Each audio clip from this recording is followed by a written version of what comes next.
What's guys, welcome back to the channel. Today, finally, finally, it's been, well, another half a season since, we are going to be doing our Winter 2021 anime ranking for all the shows that we completed for the season, including some of the movies we watched, which was a couple more actually this time since we're now doing monthly movies. It means we always have 3 movies to rate during these as well. Not this time because we started it for February, so we are technically a little behind, but still. Yeah, sorry it's been so long. I kept pushing it back, and finally I've found some time to be able to do it, so we're going to be doing it now. On the plus side, it means we actually managed to finish Log Horizon, because we are currently about a month behind on Log Horizon, compared to the rest of a regular anime season, just because of some of the delays that happened in February, because February was a pretty rough month for me, but in just so many ways. So it meant that Log Horizon ended up getting pushed back a lot, but yeah, it means I can actually finish that off now that we've completed Season 1 and I've moved on to Season 2, so we'll be doing that as well. If you've never seen one of these before, as you can see here, we have on Tier Maker 10 to a 6 and below. Normally I will not continue a show if it is above a 6, unless it's a scheduling conflict. So if I've watched the show, I at least think it's a 6 if I've watched it all the way through. The only reason we have a below 6 this time, which is not something I normally do, is because of one show in particular. I think you guys all know exactly what show I'm going to be doing, but this is my ranking system. I will talk through each show a little bit as well. I normally do that as well. My memory of them might be a little foggy, since it has been a month and a half since we really finished the season. So apologies if I'm lacking character names, which I always do anyway, even if I had just finished watching the show, I don't know the character names. But I'll be going through all these, talking about the shows. You guys let me know what you thought of the shows as well, of those that you completed. And yeah, there should be a long but fun little video to do. I always enjoy doing these. It gives me an opportunity to talk about all the shows I've watched and discuss some of the things I really liked about them, things I didn't like about them, things I'd love to see with them, things like that. And yeah, you guys seem to enjoy these ones as well. It's one of my more viewed series on the channel, so might as well keep going. So, what I have here are all the shows in alphabetical order, except for Log Horizon, because I added that one on later. I had prepared this before I finished Log Horizon, because I was ready to do the video, and then it kept getting pushed back, so Log Horizon's just on the end here. And I normally go through alphabetical order, and then put them in, but I'm going to start off by putting this show here, because we all know why this is in this category. Promised Neverland Season 2. If you didn't watch it, and you were planning on watching it after finishing Season 1, thinking, oh yeah, I can't wait to watch more of it, save yourself the pain. Don't touch it. Just don't touch it. I don't normally recommend going to the source material, because I'm very much a non-source material type of person. I enjoy the animes more than source material. It's just my viewing habits, essentially. But this is one thing where I wish I never watched this. I do, because it's such a insult to the first season. Like, a complete and utter insult to the first season. Like, production-wise, it's not that great. The story is butchered to hell. So much convenience. Like, every single little problem they introduce in episode, 90% of them get fixed within that episode and are very, very cheaply done. Like, we even started off with, like, the whole pen knowledge and seeing it has, like, holograms and, like, projections and stuff. It's like, well, that never got explained to start with. Then we had, apparently, according to source material readers, entire arcs were gone. Apparently, the Goldie Pond arc, completely gone. And that was really the start of the demise when people realized, hey, a certain character's not here. And then that started the downturn of what was, like, an 80-something% show, down to like a 60, I think it is currently. It dropped so much. It dropped like 13% whilst it was airing, and it's dropped like 20% since it's finished. It got eviscerated, and rightfully so. It is not... Yeah. Whoever decided to try and wrap up the entirety of Promised Neverland in this season, because this is the end. There is no Season 3, and if there was to be a Season 3, you'd have to retcon the entirety of Season 2. Like, you'd have to have another studio pick up, redo Season 2, with all the information that should have been here, and then do a Season 3 afterwards that would start to encompass some of the stuff we discussed in this one. It's a complete abomination. Absolute abomination. And there's so much still left unanswered in all of it, so much random crap, like I said, convenience. Like, dealing with Lambda. Like, Lambda is such a cool concept. I want to know so much more about Lambda. But no, forget it. Like, oh, we're here in Lambda, a secret research facility on kids that's doing experimental crazy shit. I need to get out of here. I would need an explosive to get out of here. I now have an explosive to get out of here, and we're done. Lambda's done. Just like that. Oh, I met these people, I'm going to take them with me. That was Lambda. The entirety of Lambda summed up. Right there. Such a... I'm angry at this show. It really makes me angry to see that a show like this can be made. Like, I don't know who made this choice. I really don't know who made the choice. Whether it... Because I don't think it was the author. The original author would never have agreed to this. At least I would assume. I assume authors have enough pride in their work that they wouldn't want it to be adjusted so dramatically like this. So at the end of the day, I don't know who made that decision, but they made a terrible, terrible decision. And yeah. Yeah, it was one of the worst shows I finished on the channel. Quite possibly. The only reason I finished it was because I was invested in the show. If this had not been a sequel, I would not have watched it. Full stop. I would have probably dropped it midway through, definitely. But because I was invested, I kind of want to see where they were going with it, and the potential redemption of a season 3 in the future, I continued on with it, and then they just burnt every single bridge, and then the stuff with Mum and the redeeming. Like, the most interesting bit of that entire last half of the show was when Rattry just slit his throat. Like, that was actually a super fucking cool moment, but the only cool moment of, like, the last few episodes. It was really disappointing. I could bitch about this show way too long, but I'm not going to bitch about it too much longer because I don't want this video to be that long. So, clearly, one of the worst shows I've ever watched on the channel. Even among some of the dropped shows I've watched, I consider this far worse than even some of them. So, I'll give it an actual rating. It's probably going to be in, like, the 2s, maybe the 3s if I'm generous. And I'll put that on my analyst because all these scores will go to my analyst eventually. I'm behind on a lot of them because I've got like some 200 odd shows to rate. So it'll take a while for me to get all these ratings on there, but these all will be on my analyst, and then you can go to my analyst profile, which is linked in the description, or at least it should be, to view my entire anime library of like 200, 300 odd shows, including drops, which makes it like 350, 400, something like that now. And you can see my ratings for every single show I've ever watched, not just the ones I've done here on the channel. So, get that out of the way. First up, we have Cells at Work Season 2. This one, production-wise, it's a letdown. But it's a continuation of Cells at Work Season 1. Not terrible, but it clearly was an afterthought and not something that they invested fully their time into, because we only got 8 episodes, and some of them were a movie that they've recently released just worked into it. So it feels like this was just kind of like slapped together as like, oh hey, look, we had enough to do this extra little bit. And I can't complain, we got some extra, but it wasn't that interesting. White Blood Cell became the protagonist for it, though, which was nice. It was nice to see White Blood Cell get some more love.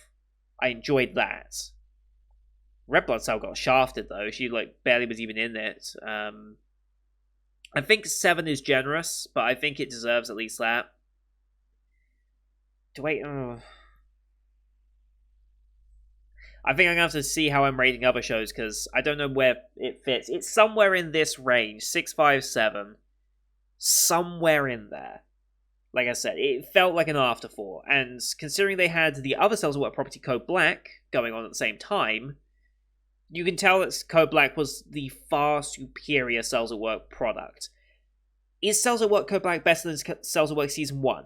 That's more debatable, and I think they're much more in line with each other. They do different things. Cells at Work is obviously looking at a healthy body and how it overcomes things. Cells at Work Code Black is looking at when things go really bad. And there is a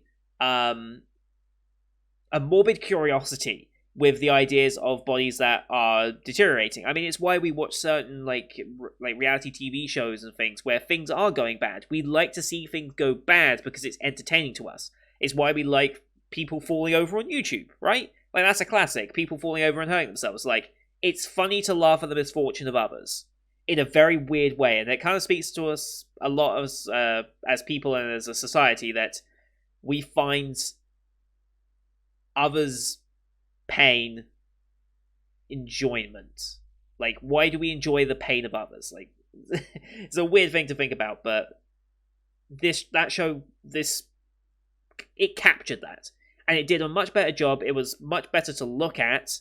The characters were very interesting to see them in their new light, as well as explore other various bits of the body that we normally wouldn't have done in Cells at Work regular. Overall, I still think the ending...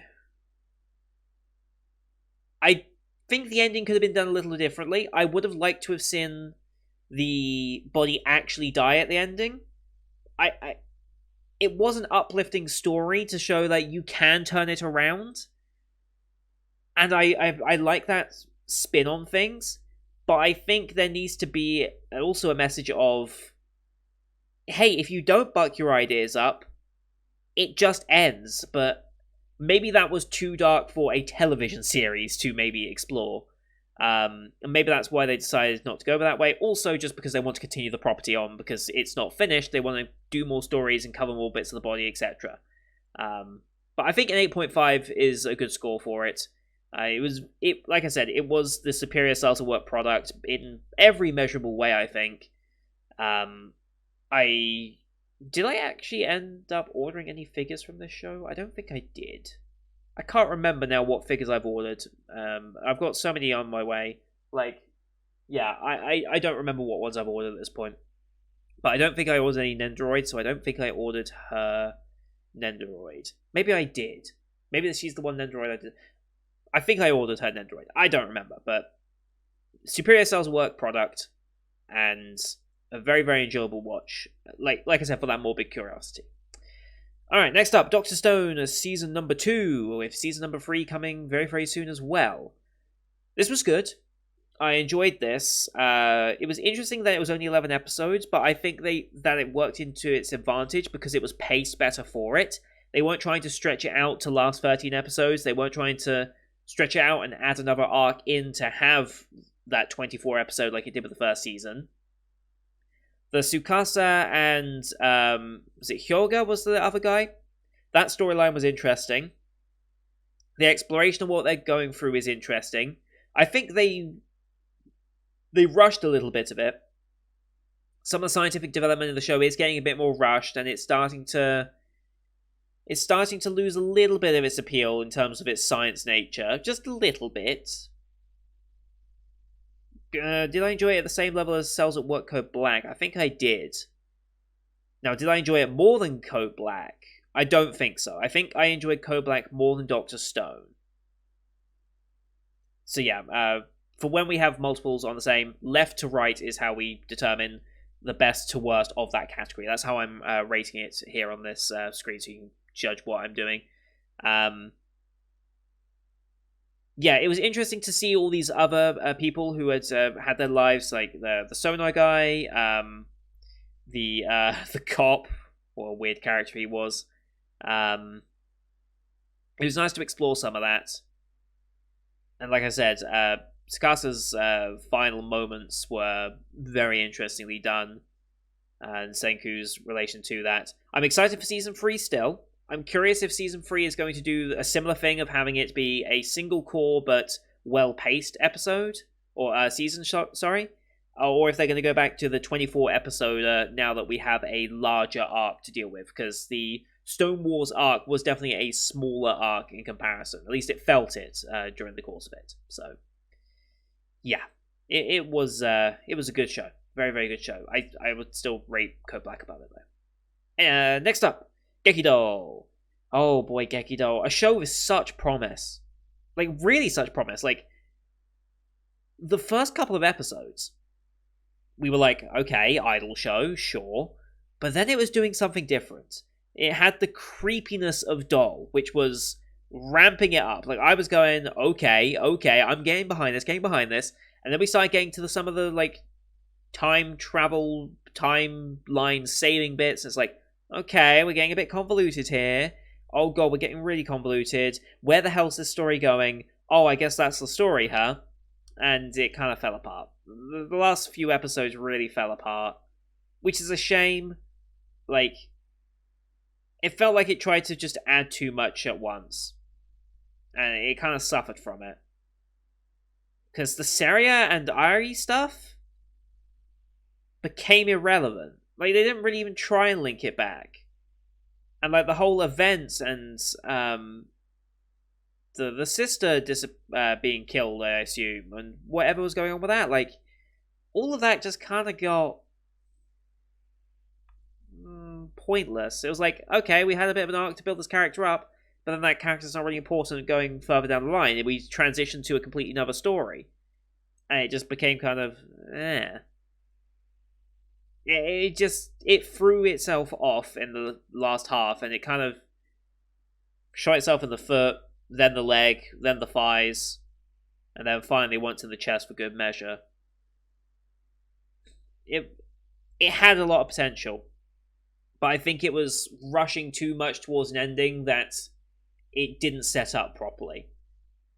If it was a 24-episode show, maybe they could have pulled it off a bit better. I think they didn't have enough episodes to do what they wanted to do. Like, either you change the ending to go for a different storyline, or you give it more time to get to that point in the storyline where it makes more sense. I think that's the issue of the show. Not enough time for the ending it wanted, and the ending it wanted just wouldn't have worked in a 12-episode anime.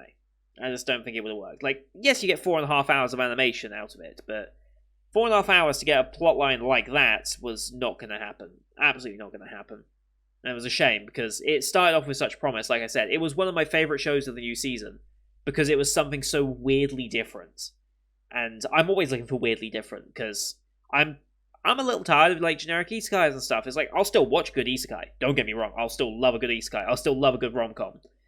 But I'm also looking for something that's challenging the norm and trying to do something a bit different. And with idol shows especially, I need something different. I can't watch a generic idol show anymore. It's just not possible. I think the exception is maybe the Love Live franchise, since I'm invested so much in that franchise now. But even then, Nijigasaki, I haven't invested any time into yet, like, at all. I barely invested into Sunshine. Like, I don't think I've finished all of Sunshine's anime. I don't think so, anyway. Obviously, I was invested in Muse, but Sunshine didn't happen. It just didn't. So I need that spark of difference, but not to the point where you ruin your own show in the ending, at least. So next up, Heaven's Design Team. Oh boy, I love this show. Did I love it this much? Yes, I did. I'm quite happily putting it at a 9. It's edutainment. I love edutainment, hence why Cells at Work was an enjoyable show to me. We learned a lot about animals. We had some cute moments. We had really interesting characters overall. Like, I liked the characters a lot. The catchy as fuck OP. Like, super catchy OP. I still have it on my playlist. Like, I can hear that song in my head right now. Like, I really can. And just a little yes in the middle of it is just fantastic. Very, very fun show. Good looking as well, for what it's worth, when it was trying to do what it was doing. Good voice acting as well. Tenkei desu, obviously. I'm not going to go full in-depth into trying to pull that impersonation off, but you know what I mean with that. Such a fun show. Very, very enjoyable. Learned some things as well. Like, we learned about, like, Portuguese Man of War. We learned about those birds that have, like, these huge nests in these trees. That are, like community nests. We had so many other things. Like, birds that don't lay eggs. Like, we even got a special bonus episode that I didn't expect it out of it, which was a nice little surprise. With the bird that can't lay eggs. We had Hell, and we were designing, like, the three-headed hound and things like that. Just all very, very awesome stuff, and a very, very enjoyable show. And if you like animals and are interested in that sort of thing, this is one of the best animes out there, I think, for animal lovers, because you learn something and have some fun with it as well, and, like, look at the weird and wonderful ways that nature has evolved around its problems. And some of the disturbing things it's done as well to get around those problems as well. It's very, very well executed. I hope there's a season 2 eventually. I don't hold any hope for it, because I don't think this is the type of show that will get a season 2. But I severely hope it does get more in the future, because I love it. I absolutely love it. So, next up, Hidden Dungeon Only I Can Enter. Trashy show, but enjoyable. Trashy but enjoyable is about the best way I can describe it. I'm going to put it below... I'm going to give it a 7, but I'll put it below Cells at Work Season 2. Because it was just trashy, enjoyable, turn your mind off, enjoy. It had an interesting concept with the whole LP system and the way of recovering it via like good food, sexual acts, things like that. It was an interesting concept. I liked the characters that we dealt with. My favorite was obviously Luna. Just design-wise more than anything. Emma was clearly best girl, though, I think, for him. And yeah, it was just an overall enjoyable show. Had a lot of dumb fun moments with it as well. Just turn your brain off and enjoy it. That's the beauty of its type. And there's not really much more you can say about it. The tulip... Oh, God, I just remember the tulip line. Oh, God, the tulip line. Yeah, that was an episode, wasn't it? Tulip line. Maybe... No, I'm joking. I'm not gonna rate it down for tulip line because that episode was actually really nice and wholesome and kind of sweet, and then the sister jerked off the tulip. That's a fucking quote, isn't it? Oh god. Moving on. Moving on. Yeah. Enjoyable show. Turn off your brain. Enjoy. If you like those types of trashy shows, ecchi type shows, it's a decent example of it. Decent looking. Some of the episodes were weaker than others, though. So it wasn't all round good. It was just had its highs, had its lows. So Higurashi. Oh boy, where do I rate you? I mean, I should really rate it up here because it's gotten me so invested into the Higurashi universe that I am going to be going through to the 2006 one and rewatching the entirety of Higurashi from the beginning, so I'm ready for the follow-up season, which is coming in July. I will not be watching the follow-up season in July, by the way, for those of you who are wondering about this show. I will not be... What's it called? Sotsu? Because this is Go and the next one is Sotsu, right? I will not be watching Sotsu anytime soon. I will be delaying that until I finish Higurashi, Higurashi Season 2, and some of the specials and stuff that are in between it, and the OVA and stuff. Like, I want to finish all of that before I get to Sotsu. And I'll probably rewatch Go in my own time as well, maybe with another reactor, perhaps, to see who else reacted to Higurashi, I don't know. But yeah, I'm fully invested in the universe, and it deserves to be highly rated because of that. I don't know why... The initial marketing kind of threw me off because it's not a sequel, but it is a sequel. If that makes sense. It's a sequel that you don't necessarily have to watch the first seasons. I could go watch Sotsu and probably be about as knowledgeable as I need to be to enjoy it, as a completely new watcher. I still think, though, you should watch the originals before watching this, because I feel like, especially the stuff with Takano and the Mountain Dogs, is that their name? Whatever they were called, but like the military side of things and the clinic's involvement, like that's all stuff I was curious about, but it seems to be glossed over for the most part since it's not relevant to the current version of this story. And so, yeah, I think dealing with the originals will help this show. I'm going to put it as a 9 because I'm not going to rate it above Heaven's Design Team. But I do want to give the show praise because it was a good adaptation. Well, no, not a good adaptation. It was a good story. I was very much involved in it. It got me involved in the Higurashi universe, which, as you guys know, I was very much discussing. There are a few shows, like, every season there's usually one, maybe two shows that I get, like, super involved with. I want to learn as much as I can, theory craft, and this was that show. Especially once we started getting into the time looping stuff and the idea that there could be a second time looper. And the idea of that, what's the name of the god? I've forgotten it now. It's been too long since I watched the show. It's not, is it Oniguma? Was it Oniguma-sama? I can't remember. It was Oniguma from a different show. I forget. But yeah, dealing with that and the shard that can kill a looper and things like that, and this mysterious character that we've introduced as well, guiding... Satoko, like all of that stuff I'm super invested in, and is making me want to go back and watch a show from 15 years ago, which is not many shows can make me go back 15 years to the originals. Not many shows can pull that off. So, fair play. And like I said, it was good. I do need the 2006 version, though. I think you need to watch that to truly, fully appreciate the show. You can go in blind as a new watcher like I did. I personally think, not having watched the originals yet, but planning to, I think watching the originals first might be a better watch order. If you're okay with watching a show from 2006, obviously, and watching the older version. And I assume some things will be repeated, and it might feel a bit samey going in. But also, I feel like that's the point of Higurashi. There is a lot of sameness to it, but it's noticing the differences that really makes you connect with the show, if that makes sense. Especially with the first 3 loops that we dealt with in this show, it very much felt like figuring out what's different, what's going on, etc., etc. So, yeah. Good show, and it got me very well invested into the universe, which is about what it needed to do, really. I would rate it higher, but because of its weird nature as a semi-sequel, a retelling, I don't even know how you call this type of show, that's what's holding it back from going up higher for me. Next up, Horimiya. Oh boy, I love this. I love this show. Do I rate it a 10, though?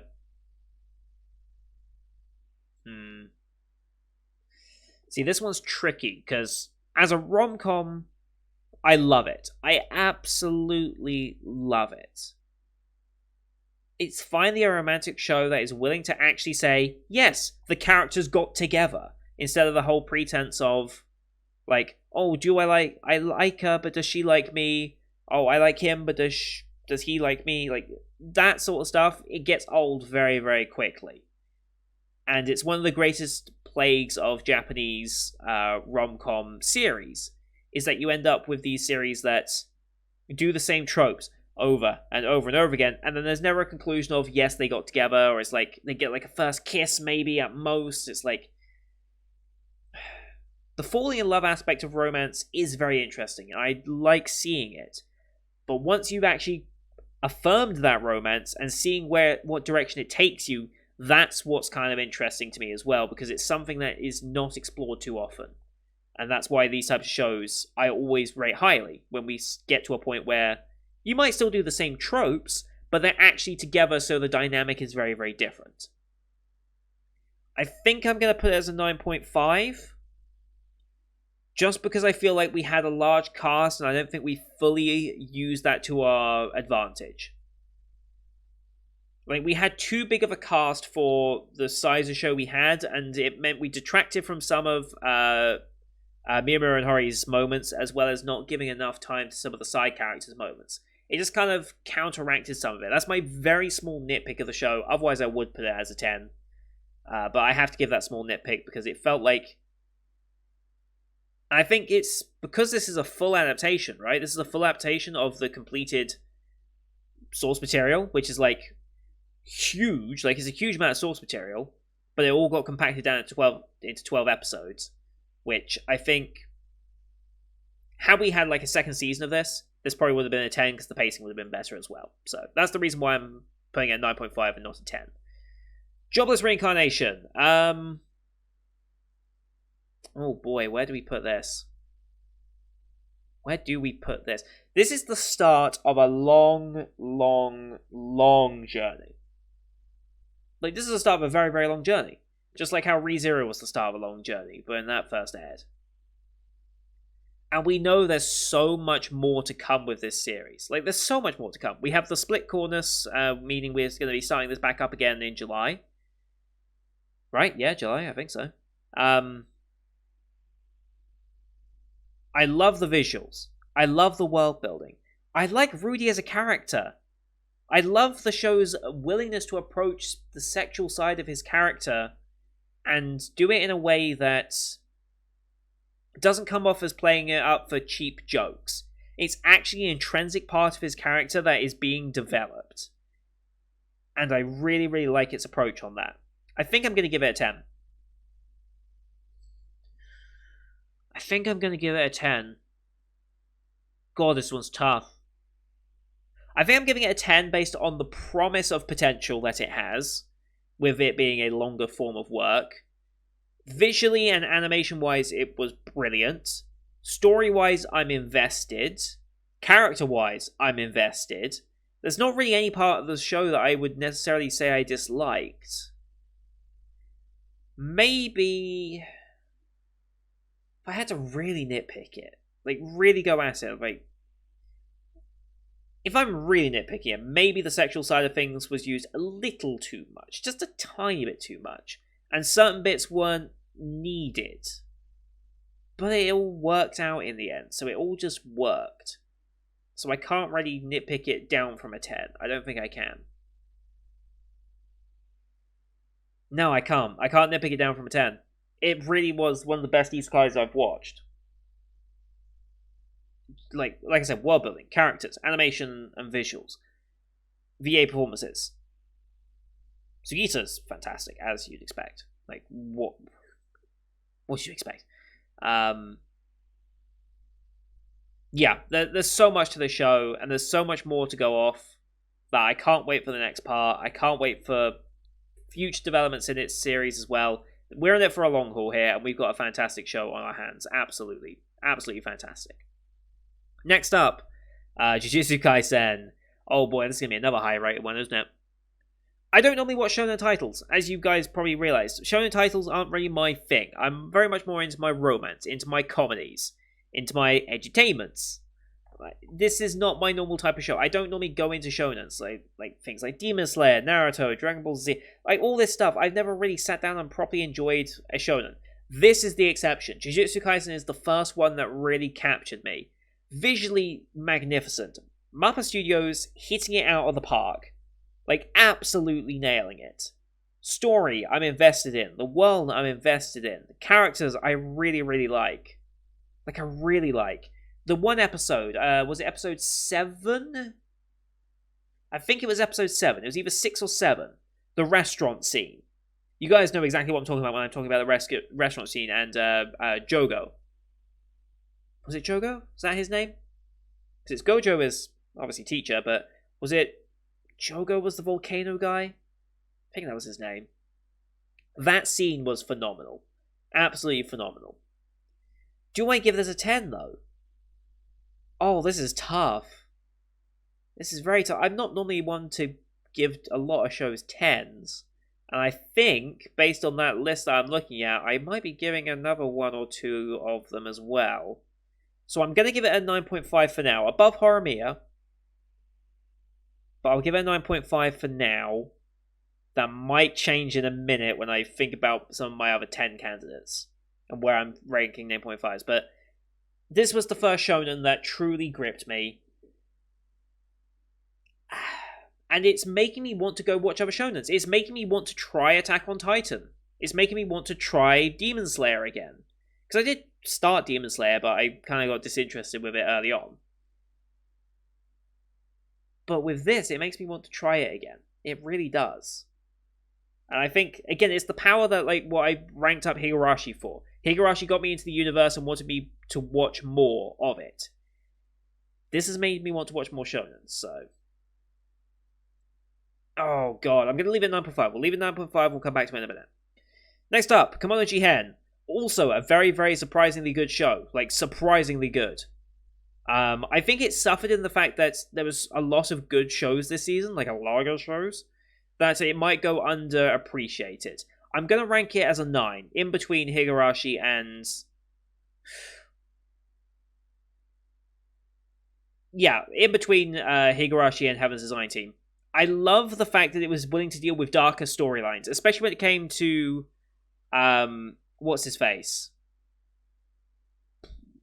Name's gone. The boys' storyline with the mother and the golden silk, that whole storyline. I love how willing they were to go with the darkness of that. I wish the show had more con, but I can hope for that in future seasons and whatnot. But I love Kabane. The introduction of Kabane and Inagami, that first episode was brilliant.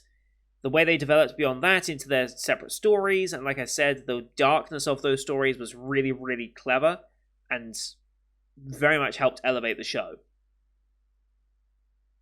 It felt like a better Inspector all around. It just felt like a better Inspector. We had a better character dynamics. We had more focus on action and visual storytelling than just straight monologuing, which was one of Inspector's downfalls, especially in its mid-arcs, or midway through its arc anyway. I think this one went under the radar, relatively speaking, because of everything else that's happening this season, but I really do feel like this was one of the better shows of the season. Absolutely. Kabane was great. I love his just straight attitude as well. It's just very nice to have a confident male character again. Like, you don't get too many of them still. So, next up, Layback Camp, Season 2. I mean, easiest 10 of my life. Like, come on. Like, what more do you want me to say? The comfiest show in existence. I swear. Like, I can't think of a show that's comfier than that. Had hot chocolates basically every single episode. I think there was one episode we missed a hot chocolate on because I ran out. But the comfiest show. I want more. We expanded upon some of our side characters some more as well, which was fantastic. It was just a straight, direct, beautiful continuation. And I love that show to death. I love Eurocamp so much. I want a third season. Whether we get one, I don't know. We might be dealing with more. Like, I want a summer camping version of Eurocamp. That's what I want. I want to see them start tackling spring and summer camping, because that seems to be where they could be leading off into. I don't know if the source material dealt with summer camping at all, but it would be interesting to see after spending an entire winter with all these characters. Oh, this show is fantastic. Absolutely fantastic. I can't sing higher praise. I just can't. Yes, it's slice of life. And I know slice of life is not for everyone, but it is the perfect slice of life. Absolutely perfect. Next up, Last Stand. Another trashy show, but very funny trashy show. Very funny trashy show. At times. This is the problem with the show. It had its moments. It had its ups and downs, just like Hidden Dungeon. I'm going to rank it above Hidden Dungeon, and I'm going to rank it above Cells and Work Season 2. No, it was funny enough to warrant 7.5, especially with some of the characters we dealt with. It's deserving of 7.5. It really had some good funny moments. Animation let itself down a little bit in some moments, but like I said, it very much fluctuated. It wasn't like a consistent quality show. It had its highs, had its lows, just like Hidden Dungeon. Lloyd is a blissfully pure, unaware character, and it played up into the jokes quite nicely. The supporting cast was all great. What's her face? I forget your name now. Was it Selena? It might be Selena. She was best character in all that show, though. And I loved it. The inclusion of the Guardian of Kunlun or whatever, being her belt after being made by Alba, was that her name? Yeah, love that inclusion of it. Love their romance storyline. It's very one-sided, but it was just so much fun and was genuinely funny, which was a pleasant surprise as well. Next up, Ramune. Very enjoyable show as well. Again, I think going to be underrated and underappreciated considering the season that it got. There were some clever moments with it. I liked the exploration of, especially Kuro's backstory. I very much enjoyed that. I like Ramune as a character. Art style was interesting. I think I'll give it an 8 for now. Do I put it higher? It had some crazy storylines, alright? Chikawa Penis is always going to be one of the most memorable things I've seen in anime. Like, what on earth? What on earth? Auna's storyline as well, I really enjoyed. The creativity being suppressed by parents and stuff like that. I really enjoyed that storyline. Really enjoyed Kuro's storyline. Just overall an enjoyable show. Not the best thing I've ever watched, mind you, but it's definitely not the worst. Definitely not the worst. Very enjoyable. I wish we had more time with, was his name Momoji? I wish we explored his character a bit more, but I feel like he's a later character that probably has a bit more importance should this get to see season 2. that he would slot into there and have a bit more importance as the mentor character. But overall, enjoyable. It was clever as well with some of the cases it threw up, and also dealt with a lot of different issues, commitment issues, being bullied for being different, things like that, and dealt with a wide range of symptoms as well, which was quite interesting. A lot of them food related. Still don't know why everything was related to food, but still enjoyable. ReZero Season 2. This was the big payoff season, because this was part 2, and this was the payoff for everything we had been working towards up until this point. Because the first part of the season was... I forget where I rated part 1. I do forget, but it was a lot of setup. And it kind of ended in a weird spot for the split core, because I don't think this show was originally designed as split core. I think I'm going to put it as a 9.5 in between Jujutsu Kaisen and Horimiya. I don't think... It can't beat Jujutsu Kaisen, unfortunately. Part of the reason why it holds a special place in my heart is because we are 50 episodes into it. We have watched it for 50 episodes. We have so much more time with the characters, time with the world, that it really feels that much more to us. Otto's inclusion as a main character, basically, at this point, has been a pleasant surprise. The witch storyline, I'm a little confused by still. I think if I understood that a bit better, it would be nice. Seeing the Beatrice storyline as well was great. It looks great because it's White Fox, of course it looks great. But yeah, I think I started to lose a little bit of... not interest. I started to lose the narrative plot a little bit in terms of me understanding it. And that's 100% on me. It's not necessarily on the show. Because I think the show did a good enough job of explaining what it was trying to say. But I think I started to disconnect from it slightly as it started to get a bit more complicated. But I can't blame that on the show. But I can't put it above Jujutsu Kaisen. I could just do that, but...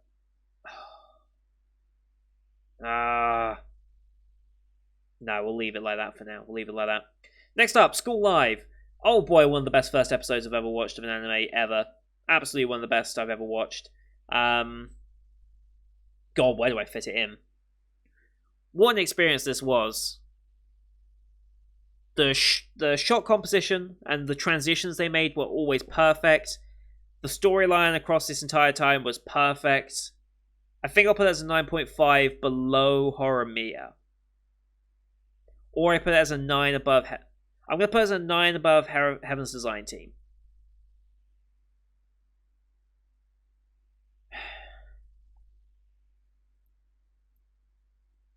That's tough. That's real tough. I can't decide where it goes here. I'll leave it as a 9 for now.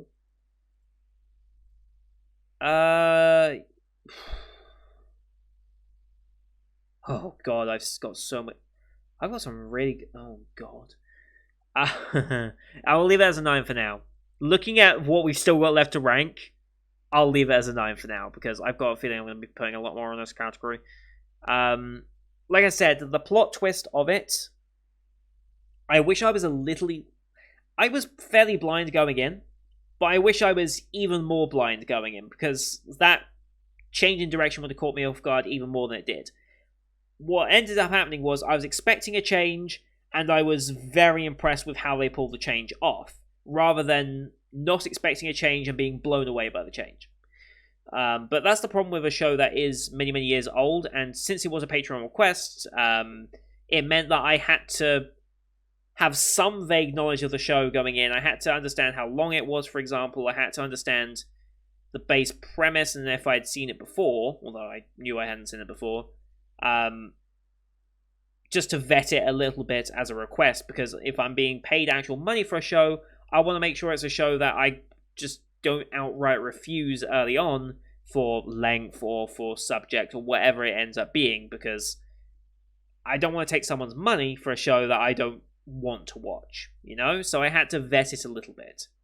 But even still, absolutely blown away by some of the shot choices in particular, and the way the show utilized its two very different styles from different perspectives was brilliant and very, very, very enjoyable. Very enjoyable for that reason. Next up, Skate. Oh boy, what a surprise this was as well, huh? This was a very surprising show. Beautiful to look at, great music, great vibe and style to it as well. I think I'm going to put it as a 9.5.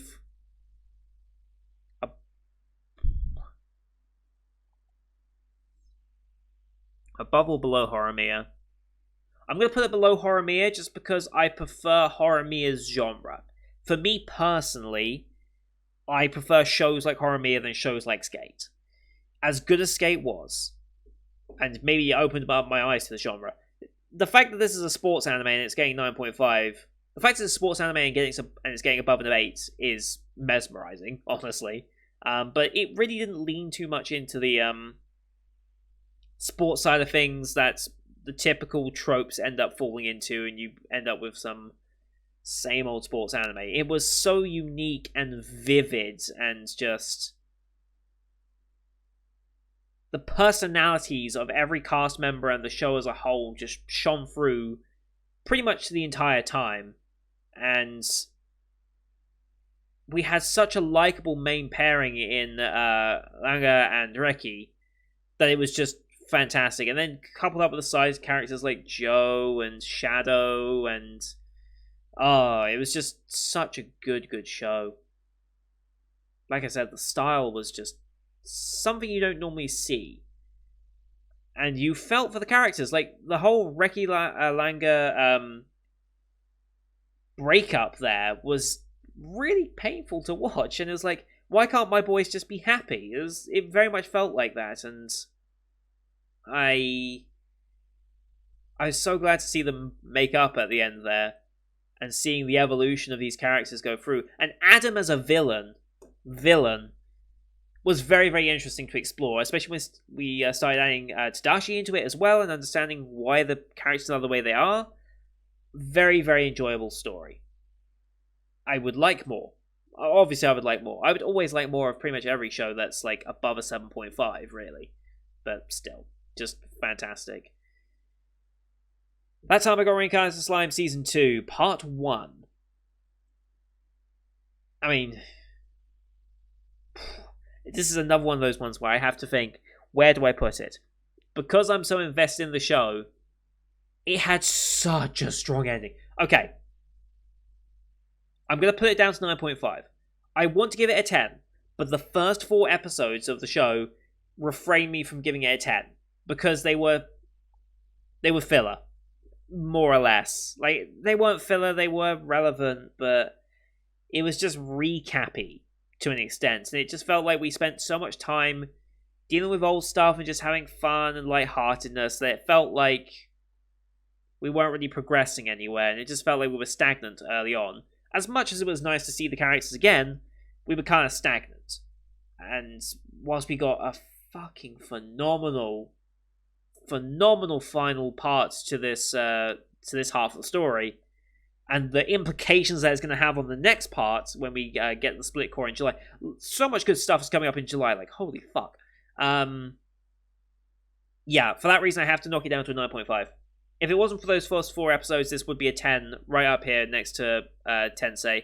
Possibly above Tensei, because the episode where Meido happened, the most satisfying attack in anime that I think I've ever witnessed. Just incredible. Shion being a prominent member as well through her arc there, phenomenal.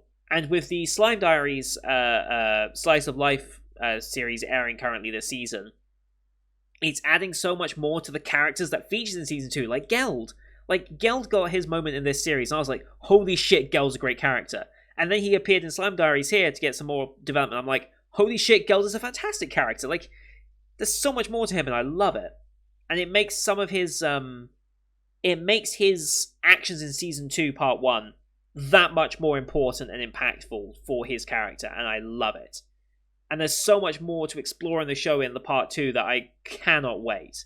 I cannot wait for part 2 of this. One of my most anticipated parts, alongside Jobless Reincarnation as well. So excited for next season as well. Not even to mention that this season's already fantastic as well. So, next up, Symphogear. Oh boy, where do I rate this without pissing people off? I mean, how do I rate this?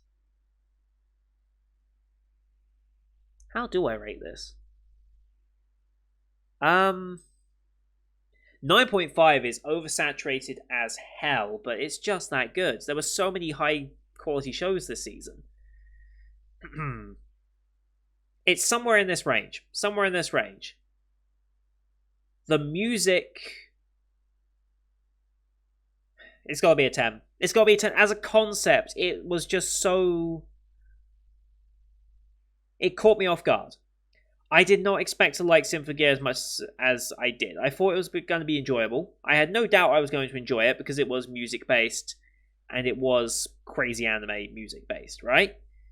I had no doubts I was going to enjoy it. The factor in which I enjoyed it was insane. The final 3 episodes and the build-up to the season finale was insane. Season 1's music was fantastic. I honestly think, aside from certain songs of Season 2, I prefer Season 1's music overall, I think. OP I prefer. I prefer Season 1's OP than Season 2's, even to this point, even 6 episodes into Season 2. Season 2 has got a nice art upgrade, though, which was nice. And it's going a bit more crazy with the story. A bit more complicated even than what Season 1 managed, but... Yeah, I'm going to leave it at the bottom of the 10s right there, because it caught me off guard, it was a huge surprise, and I'm so glad we got it as a recommendation. Thank you, Symphogear Gang, for joining the channel. I hope you enjoy the long journey ahead of us that we have, because I'm super excited for it. And hopefully every season ends up as a 10. I've got a feeling, though, that Season 2 might end up as 9.5. Depending on how the finale goes, there is a chance Symphogear Season 2 might drop to 9.5. Just because I don't know if I'm feeling it necessarily as the same way as Season 1, because Season 1 had that initial shock factor to me. Season 2, it's like I have expectations now, and that might play against it in terms of my own personal enjoyment. So, just gonna throw that warning out there with regards to that. Next up. Getting close. Tomozaki. Oh boy. There's so many good shows. Where do I put this? Oh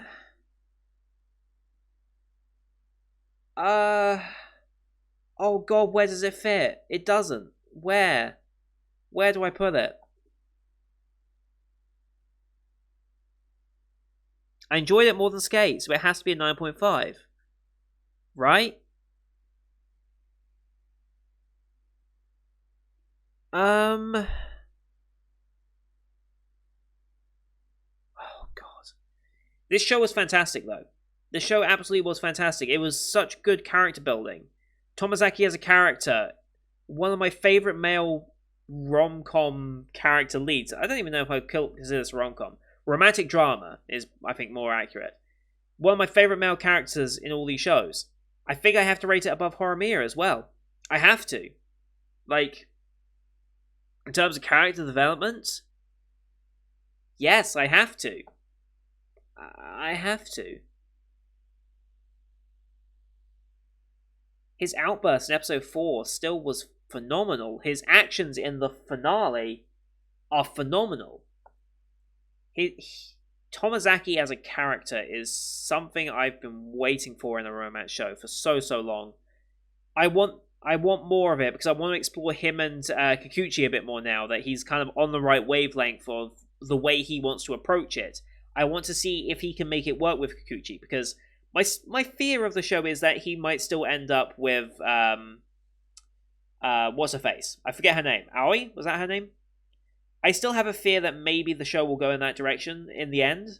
Just because she's the main female lead, it almost always ends up working that way. But I want to see how him and Kikuchi get along and how that works out. Because I really, really like their characters. The side characters are all good as well. Minami and, what's her face? I forget her name, the one she teases a lot. I like their dynamic as well. It's interesting to see Minami's character exploration. The male cast as well. What's his name? Is it Mizusawa? Was that his name? Fantastic male support character as well. Love him to death. Like, it's rare to get a phenomenal male lead and then a phenomenal male support character in the same show. It's just, it doesn't happen normally in romance shows. And it blew me away that we could have such a good chemistry between them as well. Like, they're bros, and it's just so nice to see. Just overall, the characters in that show were developed amazingly. Like, amazingly. I can't think of many other shows that have, especially romance shows, that have that level of character build-up that I just love so much. I don't think I can think of another one. So good. So good. Alright, Wolf Children, the second of the movies we watched, because we watched this after Your Name, I'm fairly certain. But this was the second movie we watched. First one's going on the list. Brilliant movie. Absolutely brilliant. I loved its exploration of motherhood and things like that. I'm going to rate it a high 9. Yeah, I'm going to rate it a high 9. The thing is, I feel like a lot of anime movies don't necessarily hit for me as much as I feel like they should. And maybe it's just because of the recent movies we've been watching, and some of them just really haven't clicked with me in the way I was hoping. But yeah, I still think a 9 is a very high compliment for the movie. Like I said, it was just a phenomenal season of anime, like absolutely phenomenal. I loved its portrayal of motherhood and being a parent. Emotionally, it almost got me as well. I think the ending was good. I think this is a problem with a lot of anime movie endings. I don't like a lot of anime movie endings. That did translate into the TV series as well for a time, but I think more recently I've enjoyed endings of shows a lot more as well. So I think it might just be an anime movie problem in general now for me, that I just don't seem to enjoy their endings so much. But still very enjoyable, and yeah, glad I gave it the watch, because dealing with parents and things like that is something that I have an interest in. I'm not a parent, and my relationship with my own parents is kind of weird. I don't think I have the typical relationship with my parents. Not that you would normally consider as the normal. This is obviously very abnormal, dealing with wolf children and stuff. But yeah, it's nice to explore that topic, because not many shows will explore a topic like that, because they're marketed towards a teenage audience, and that means you don't necessarily get to see a parenthood type story. So it was kind of unique in that regard, and hence why I enjoyed it so much. Next up, One Direct Priority. Oh no.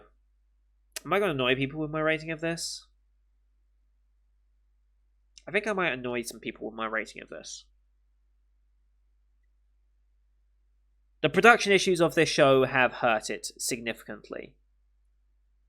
Like, really, they have hurt it. Because it means we don't have a concluded story yet. And so I don't know where the story's going for our finale. Because it's not done. And it should have been. But I don't know how Cloverworks got into this mess. I really don't. I don't know how they managed it.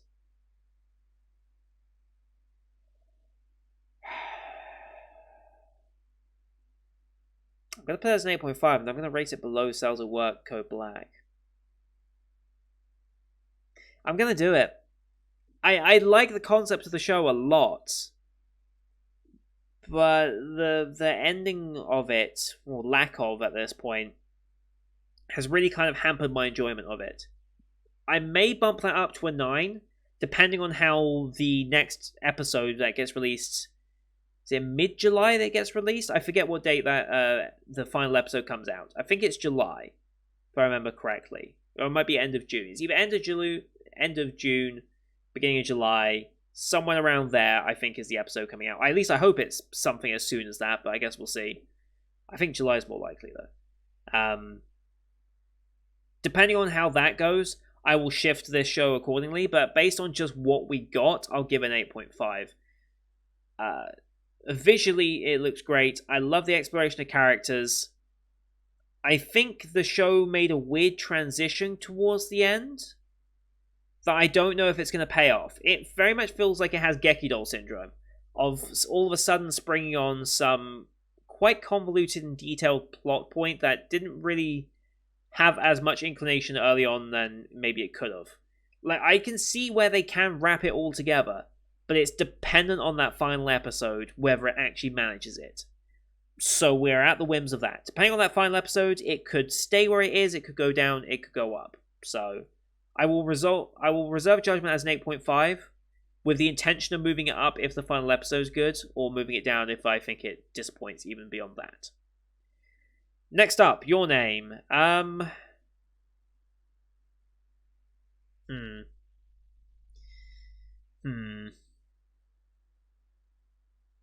think I'm going to put it as an 8. It wasn't really my favourite movie I've watched.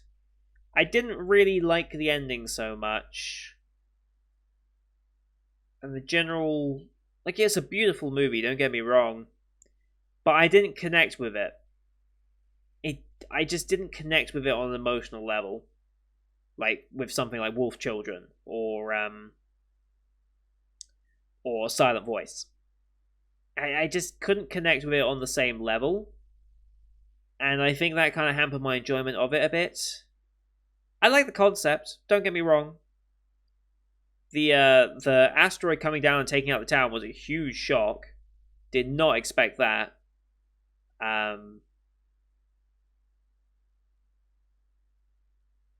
But yeah, it just didn't connect. Maybe I had too high of an expectation because it is Your Name. But even then, knowing very little about it, it didn't connect. Like I said, I was hoping for something, didn't really get it. And I think that might be what really hindered my enjoyment of it. So, we'll leave it as an 8 for now. Maybe that's a bit harsh on it, but I've got to be honest about how I felt about the show. Or the movie, rather. And I think an 8 is probably where it's at. So, yeah. And finally, Log Horizon, Season 1. Fantastic. I love it. I really do love it. The world they've built is genuinely very interesting. I love the exploration of concepts, and Season 2 has kicked off exploring that as well. Where do I put it? Where do I put it?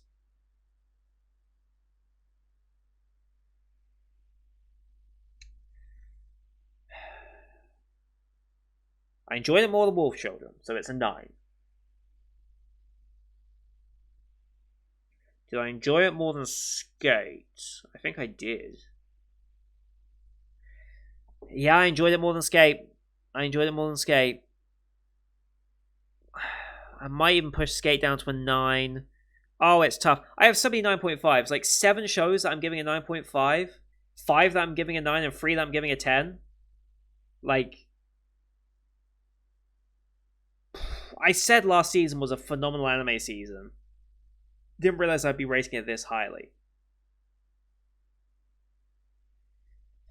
Yeah, Log Horizon, should briefly touch on it before I go messing around with some of the other scores.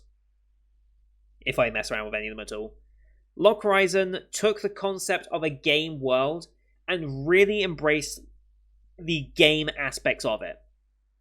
Like, it talked about raid functionality, it talked about banking functionality, it talked about skills, it talked about subsets of skills, and how world magic and the idea of having, like, a body and soul that when you revive, it's because we're combining back together, we're losing memories because we're dying, like, and then dealing with Eastall and the people of the land, and then being autonomous, and, like, there's so much to this show, and it was a fantastic world to explore.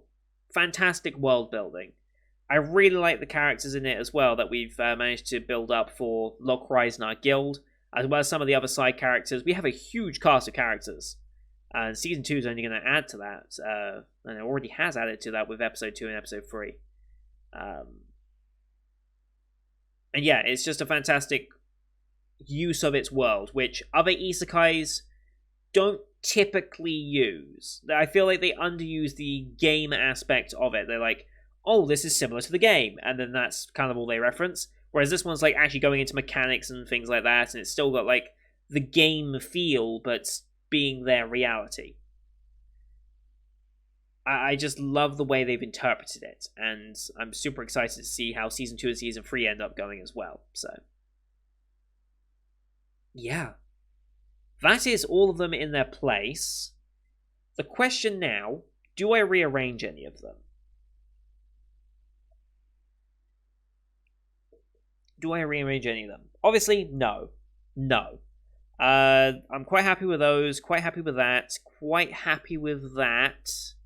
Yes, I enjoy Ramune more than Your Name. Did I enjoy One Direct? Yeah, I did. Let's be fair, I did. I didn't enjoy it as much as No, I didn't enjoy it as much as Code Black.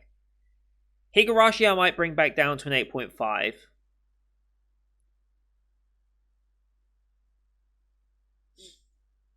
No, I'm not going to. We'll leave it at that. That's all good. I'm undecided on Skate. I might move Skate down. Otherwise, I think I'm quite happy with that. I'm quite happy with that ranking, I think. I'm undecided about Skate, because I enjoyed Skate, but I don't know if I enjoyed it 9.5.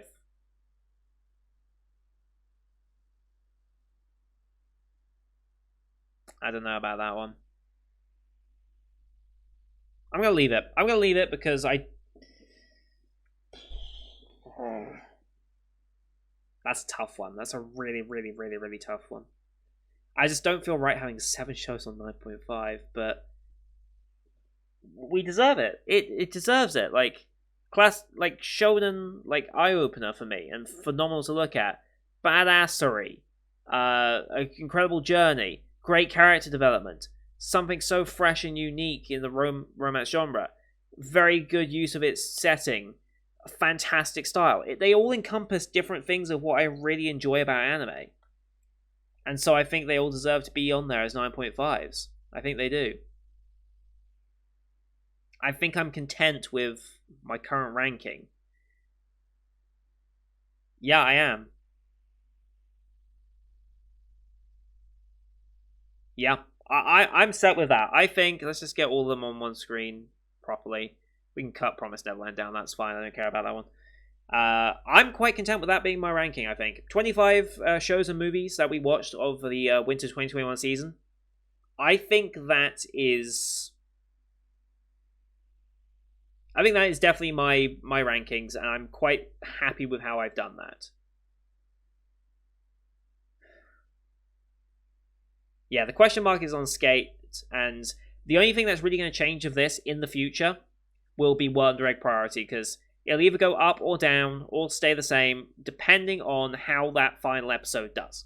Because it's so dependent on that for the rest of the story to click. So, yeah, that's going to do it for today, guys. Thank you everyone for watching. Hope you enjoyed that one. This is my rating for the Winter 2021 season. Sorry it took so long to get to this point. I do wish I did it a little bit sooner, because I feel like my memory of certain events might be a bit fresher, and my rankings might overall change a little bit as I remember certain aspects of the shows.